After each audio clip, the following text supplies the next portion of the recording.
Assalamualaikum warahmatullahi wabarakatuh. Pemirsa media Warga News di mana saja Anda berada, jumpa lagi dengan Bang MWN. Apa kabarnya, sahabat Indonesia? Semoga kita semua senantiasa dalam lindungan Allah Subhanahu wa Ta'ala. Amin, amin ya Rabbal Alamin. Pada video kali ini saya ingin menyikapi sebuah polemik yang berkepanjangan dan bahkan berujung pada pidana, yaitu sebuah polemik yang terjadi di Mahat Az-Zaitun. Yang pertama, saya akan membahas tentang kontroversinya lagu Hafenus Shalom, ya. Lagu Hafenus Shalom ini mendadak menjadi sesuatu yang sangat kontroversi dan sangat memantik kemarahan masyarakat, ya. Tepatnya sih bukan memantik ya, tetapi dipantik gitu ya. Jadi lagu berkumandangnya lagu Hafenus Shalom alaihim di Pondok Pesantren Mahat Az-Zaitun itu menjadi kontroversi yang sangat luar biasa di masyarakat karena dianggap sebagai lagu Yahudi, ya. Padahal ketika saya wawancara dengan Monique Rizkers, ya, salah satu aktivis Israel yang kebetulan memang dia adalah orang Yahudi, ya,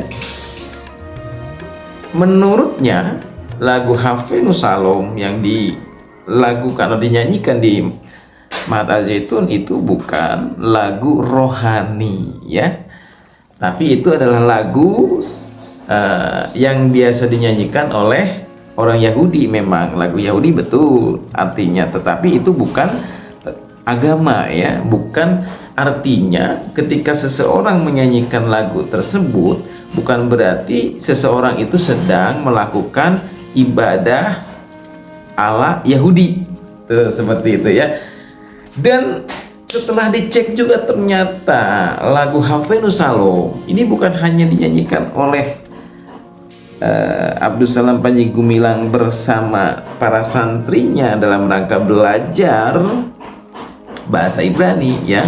Jauh sebelumnya, 10 tahun yang lalu, Cak Nun, ya, MH Ainun Najib bersama para kiai yang lain, bahkan para artis menyanyikan dengan happy, ya, lagu Hafenus Shalom ini, ya, yang nanti akan saya putarkan videonya.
Lalu mengapa lagu Hafenus Shalom hanya ramai menjadi kontroversi pada hari ini, tidak dulu gitu, ya? Seharusnya kalau memang lagu Hafenus Shalom adalah dianggap lagu yang haram gitu ya, lagu yang tidak boleh gitu ya dinyanyikan di Indonesia karena memang mungkin sentimen Yahudi gitu ya, mengapa ketika dinyanyikan oleh Cak Nun tidak ada yang memprotesnya ya. Namun ketika ini disosialisasikan, dinyanyikan oleh Abdus Salam Panji Gumilang bersama santrinya, ini menjadi seolah-olah gitu ya, seolah-olah ini memang dibuat begitu gitu, seolah-olah dibuatlah bahwa Abdus Salam Panji Gumilang adalah anteknya Yahudi. Kalau seperti itu cara pandang kita dalam bernegara, ini bahaya saudara ya, bahaya sekali ini ya, karena di dalam pembukaan ya preambul Undang-Undang Dasar 1945 jelas ya, jelas peran negara Indonesia adalah untuk menghapuskan segala bentuk penjajahan di atas dunia, ya kan gitu ya. Berarti harus ikut menertibkan kehidupan berbangsa dan bernegara. Jadi ada misi sebetulnya ya dalam bagi Indonesia nih, sebetulnya mempunyai sebuah tugas atau harus ikut andil, harus ikut terlibat dalam mendamaikan, dalam membangun, mewujudkan ketertiban dunia. Nah, berbicara dunia itu kan Yahudi termasuk di dalamnya gitu ya, kan seperti itu ya. Tapi sering sekali ketika ada orang yang ingin gitu mewujudkan Undang-Undang Dasar 45 dengan mencoba andil dalam perdamaian antara Palestina dan Israel, seringkali dituding sebagai antek Israel. Nah, salah satu untuk berperan aktif untuk mewujudkan ketertiban dunia, salah satunya adalah tentu harus berdiplomasi kan. Bagaimana kita bisa berperan aktif untuk mewujudkan perdamaian dunia ketika hubungan diplomasi saja kita tidak punya gitu. Jadi Indonesia tidak mempunyai hubungan diplomatik dengan Israel. Berarti sudah sudah pasti ini bahwa Undang-Undang Dasar 1945 ya itu tidak bisa dilaksanakan oleh bangsa Indonesia, ya kan? Seperti itu. Yang kedua, ketika kita ingin menjadi juru damai di sebuah negara, ya kan? Tentu saja kita harus menguasai bahasa negara tersebut atau bahasa kaumnya. Ketika kita pergi ke Amerika, kita harus bisa berbahasa Inggris Amerika. Ketika kita ingin ke Arab Saudi, kita harus bisa berbahasa Arab. Begitu pula ketika kita mempunyai keinginan untuk ikut serta membangun, mewujudkan ketertiban perdamaian dunia, maka sebetulnya seluruh bahasa dunia harus kita kuasai, termasuk bahasa Yahudi atau bahasa Ibrani. Memahami, mempelajari bahasa Ibrani tidak membuat seseorang menjadi Yahudi, kan begitu ya. Mengapa begitu alerginya umat Islam Indonesia itu terhadap Yahudi? Padahal banyak juga para nabi ya kan, yang dilahirkan yang berkebangsaan Yahudi gitu. Namun mengapa gitu orang Islam di Indonesia itu sangat alergi terhadap Yahudi? Lalu bagaimana cara kita untuk katakanlah mengajak orang Yahudi itu kembali kepada Allah dan Rasulnya, jika bahasanya saja kita tidak menguasai, karena bahasa resmi Yahudi adalah bahasa Ibrani. Kan seperti itu ya, sahabat. Kalau kita berpikir secara jernih dan berpikir secara sehat, itulah yang dilakukan oleh Pondok Pesantren Mahat Al-Zaitun, mengundang guru bahasa Ibrani untuk mengajarkan bahasa Ibrani kepada seluruh santrinya, sehingga untuk mempermudah menguasai bahasa Ibrani di Mahat Al-Zaitun seringkali dinyanyikan, seringkali para santri diajak bernyanyi dalam bahasa Ibrani. Ya, salah satu lagunya adalah Hafenu Salom. Begitu ya, seperti itu. Ada lagi Hafana Gila, seperti itu.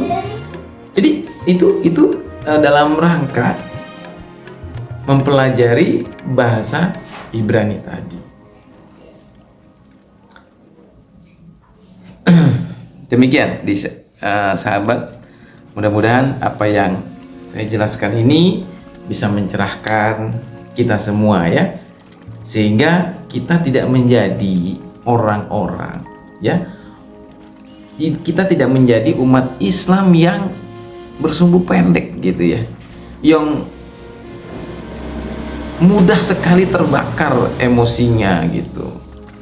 Padahal ketika kita mengatakan bahwa kita adalah anti Yahudi, harus diingat dari mulai bangun tidur sampai kita mau tidur lagi, dari mau tidur sampai kita bangun tidur tuh ya, yang kita pakai adalah produk orang Yahudi, percaya atau tidak ya.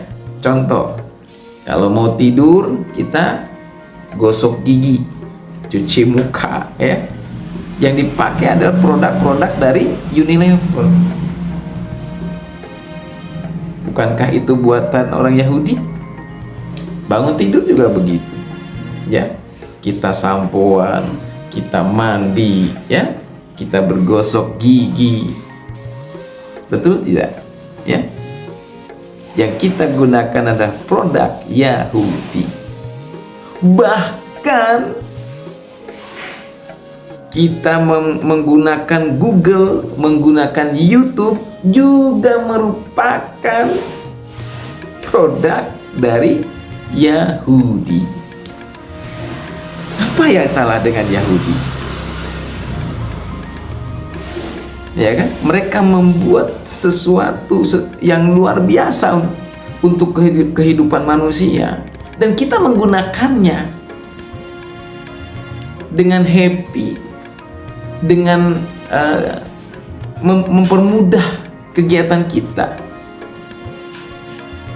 Tetapi mengapa mereka ya, mengapa kita gitu kan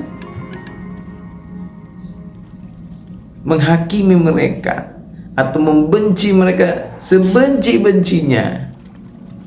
Bukankah mereka itu juga adalah merupakan makhluk Allah yang juga diciptakan oleh Allah? Kalaulah mereka dalam pandangan kita sebagai umat Islam adalah orang-orang yang dalam tanda kutip ya tidak taat kepada Allah dan Rasulnya, katakanlah dia tidak seiman dengan kita, itu kan hal lain gitu. Itu adalah hal lain. Berarti kalau kita merasa orang Islam, kalau kita merasa Muslim ya, dalam ajaran Islam tentu saja ada sebuah kewajiban untuk berdakwah, untuk mengajak mereka kembali kepada jalan Allah dan Rasulnya. Tapi bukan dengan kita membenci mereka, kemudian kita memusuhi mereka. Bagaimana wahyu atau petunjuk Allah bisa sampai kepada mereka kalau kita memusuhinya? Kan seperti itu. Kalau kita berbicara tentang bagaimana kita peran sebagai muslim untuk katakanlah menyelamatkan orang-orang Yahudi itu kalau dalam konsep kita sebagai muslim, ya. Maka marilah kita cerdas dan selalu mengedepankan akal sehat dalam menilai sesuatu, ya. Seseorang tidak akan menjadi keluar dari Islam, seseorang tidak akan menjadi Yahudi hanya karena menyanyikan lagunya orang Yahudi. Mau tahu faktanya? Faktanya MH Ainun Najib sampai detik ini tetap menjadi seorang muslim yang baik dan menjadi seorang cendekiawan muslim yang cerdas. Padahal 10 tahun yang lalu sudah menyanyikan lagu Hafenu Salom, lagunya orang Yahudi. Begitu teman-temannya. Mari kita bangun persatuan di atas perbedaan menuju Indonesia yang sejahtera. Demikian.